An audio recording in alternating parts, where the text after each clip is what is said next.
भविष्य का दूसरा नाम है संघर्ष। हृदय में आज इच्छा होती है और यदि पूर्ण नहीं हो पाती तो हृदय भविष्य की योजना बनाता है। भविष्य में इच्छा पूर्ण होगी ऐसी कल्पना करता रहता है, किंतु जीवन ना तो भविष्य में है ना अतीत में। जीवन तो इस क्षण का नाम, अर्थात इस क्षण का अनुभव ही जीवन का अनुभव। पर हम ये जानते हुए भी इतना सा सत्य समझ नहीं पाते। या तो हम बीते हुए समय के स्मरणों को घेर कर बैठे रहते, या फिर आने वाले समय के लिए हम योजनाएं बनाते रहते हैं। और जीवन जीवन बीत जाता है। एक सत्य यदि हम हृदय में उतार लें कि ना हम भविष्य देख सकते हैं, ना ही भविष्य निर्मित कर सकते हैं, हम तो केवल धैर्य और साहस के साथ भविष्य को आलिंगन दे सकते हैं, स्वागत कर सकते हैं भविष्य का। तो क्या जीवन का हर पल जीवन से नहीं भर जाएगा? स्वयं विचार कीजिए।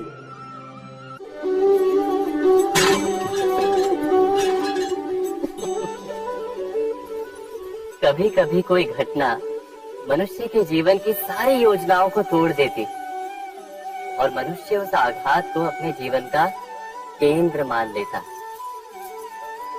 पर क्या भविष्य मनुष्य की योजनाओं के आधार पर निर्मित होते हैं? नहीं। जिस प्रकार किसी ऊंचे पर्वत पर सर्वप्रथम चढ़ने वाला उस पर्वत की तलाई में बैठकर जो योजना बनाता है, क्या वही योजना उसे उस पर्वत की चोटी तक पहुंचाती? नहीं, वास्तव में वो जैसे जैसे ऊपर चढ़ता है वैसे वैसे उसे नई नई चुनौतियां, नई नई विडंबनाएं, नए नए अवरोध मिलते हैं। प्रत्येक पद पर वो अपने अगले पद का निर्णय करता है। प्रत्येक पद पर उसे अपनी योजनाओं को बदलना पड़ता है।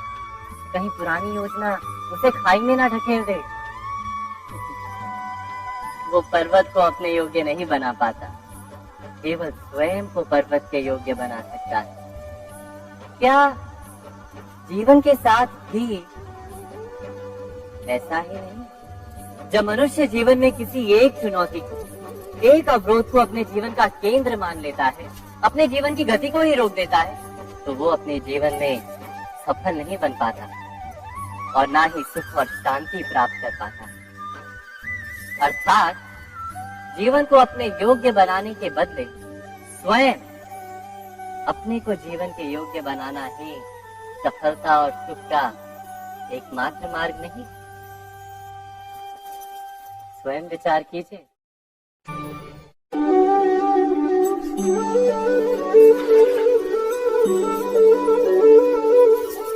पिता सदा ही अपने संतान के सुख की कामना करते, उनके भविष्य की चिंता करते रहते। इसी कारणवश सदा ही अपने संतानों के भविष्य का मार्ग स्वयं निश्चित करने का प्रयत्न करते रहते। जिस मार्ग पर पिता स्वयं चला है, जिस मार्ग के कंकड़ पत्थर को स्वयं देखा है, मार्ग की छाया, मार्ग की धूप को स्वयं जाना है, उसी मार्ग पर उसका पुत्र भी चले, यही इच्छा रहती है हर पिता की। निस्संदेह उत्तम भावना है ये, किंतु 3 प्रश्नों के ऊपर विचार करना हम भूल ही जाते हैं। कौन से प्रश्न? प्रथम प्रश्न, क्या समय के साथ प्रत्येक मार्ग बदल नहीं जाते? क्या समय सदा ही नई चुनौतियों को लेकर नहीं आता? तो फिर बीते हुए समय के अनुभव नई पीढ़ी को किस प्रकार लाभ दे सकते हैं? दूसरा प्रश्न, क्या प्रत्येक संतान अपने माता पिता की छवि होता है? हाँ, संतानों को संस्कार तो अवश्य माता पिता देते हैं, किंतु भीतर की क्षमता तो ईश्वर देते हैं। तो जिस मार्ग पर पिता को सफलता मिली है, विश्वास है कि उसी मार्ग पर उसकी संतानों को भी सफलता और सुख प्राप्त होगा। तीसरा प्रश्न, क्या जीवन के संघर्ष और चुनौतियां लाभकारी नहीं होती? क्या प्रत्येक नया प्रश्न एक नए उत्तर का द्वार नहीं खोलता? तो फिर संतानों को नए नए प्रश्नों, संघर्षों और चुनौतियों से दूर रखना, ये उनके लिए लाभ करना कहलाएगा या हानि पहुंचाना? अर्थात जिस प्रकार संतान के भविष्य का निर्माण करने के बदले उसके चरित्र का निर्माण करना श्रेष्ठ है, वैसे संतानों के जीवन का मार्ग निश्चित करने के बदले उन्हें नए संघर्षों के साथ जूझने के लिए मनोबल व ज्ञान देना अधिक लाभदायक नहीं होगा? स्वयं विचार कीजिए।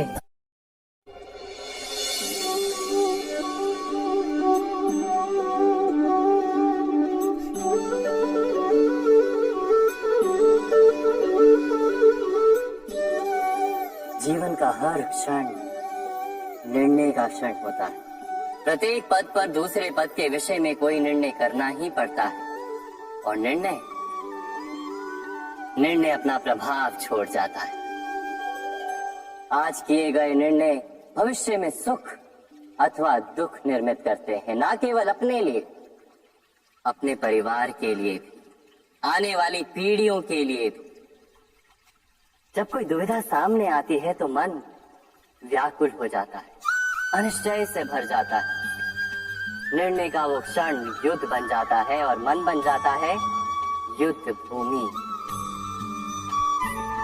अधिकतर निर्णय हम दुविधा का उपाय करने के लिए नहीं, केवल मन को शांत करने के लिए लेते हैं।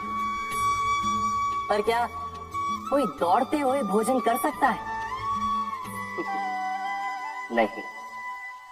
तो क्या युद्ध से जूझता हुआ मन कोई योग्य निर्णय ले पाएगा?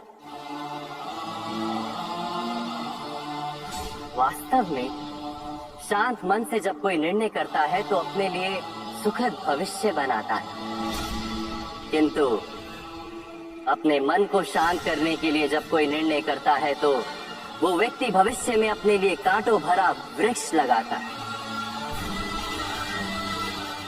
स्वयं विचार कीजिएगा।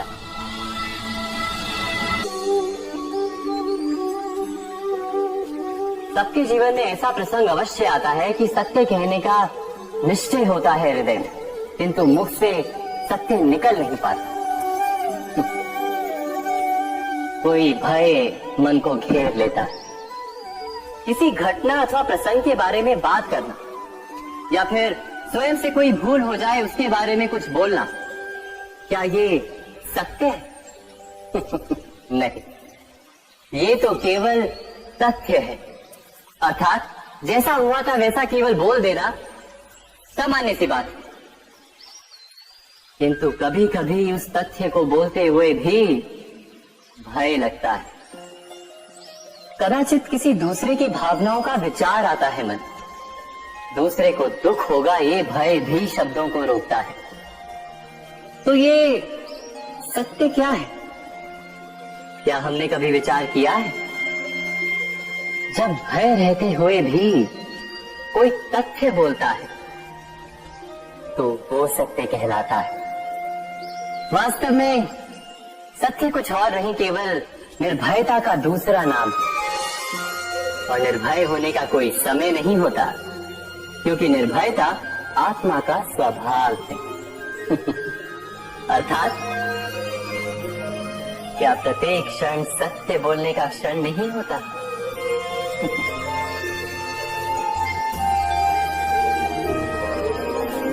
स्वयं विचार कीजिए। जीवन में आने वाले संघर्षों के लिए जब मनुष्य स्वयं को योग्य नहीं मानता, जब उसे अपने ही बल पर विश्वास नहीं रहता, तब वो सद्गुणों को त्याग कर दुर्गुणों को अपनाता है। वस्तुतः मनुष्य के जीवन में दुर्जनता जन्म ही तब लेती है जब उसके अंतर में आत्मविश्वास नहीं होता। आत्मविश्वास ही अच्छाई को धारण करता है।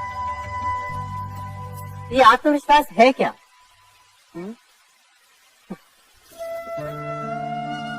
जब मनुष्य ये मानता है कि जीवन का संघर्ष उसे दुर्बल बनाता है, तो उसे अपने ऊपर विश्वास नहीं रहता। वो संघर्ष के पार जाने के बदले संघर्ष से छूटने के उपाय ढूंढने लगता है।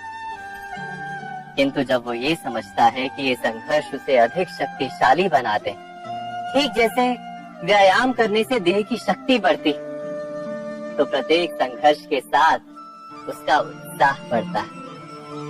अर्थात आत्मविश्वास और कुछ भी नहीं, मन की स्थिति जीवन को देखने का दृष्टिकोण मात्र है। और जीवन का दृष्टिकोण तो मनुष्य के अपने वश में होता है। स्वयं विचार कीजिए।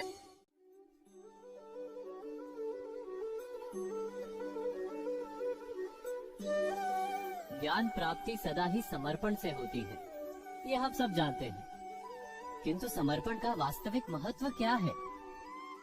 क्या हमने कभी विचार किया? मनुष्य का मन सदा ही ज्ञान प्राप्ति में विभिन्न बाधाओं को उत्पन्न करता है। कभी किसी अन्य विद्यार्थी से ईर्ष्या हो जाती है, कभी पढ़ाए हुए पाठों पर संदेह जमता है, और कभी गुरु द्वारा दिया गया दंड मन को अहंकार से भर देता है। नहीं, क्या ऐसा नहीं होता? न जाने कैसे कैसे विचार मन को भटकाते हैं, और मन की इसी अयोग्य स्थिति के कारण हम ज्ञान प्राप्त नहीं कर पाते। मन की योग्य स्थिति केवल समर्पण से निर्मित होती है। समर्पण मनुष्य के अहंकार का नाश करता है। ईर्ष्या, महत्वाकांक्षा आदि भावनाओं को दूर कर हृदय को शांत करता है और मन को एकाग्र करता है। वास्तव में ईश्वर की सृष्टि में ना ज्ञान की मर्यादा है, ना ज्ञानियों की। गुरु दत्तात्रेय ने तो गाय और श्वान से भी ज्ञान प्राप्त कर लिया था। अर्थात विषय ब्रह्म ज्ञान का हो या जीवन के ज्ञान का या गुरुकुल में प्राप्त होने वाले ज्ञान का, उसकी प्राप्ति के लिए गुरु से अधिक महत्व है उस गुरु के प्रति हमारा समर्पण।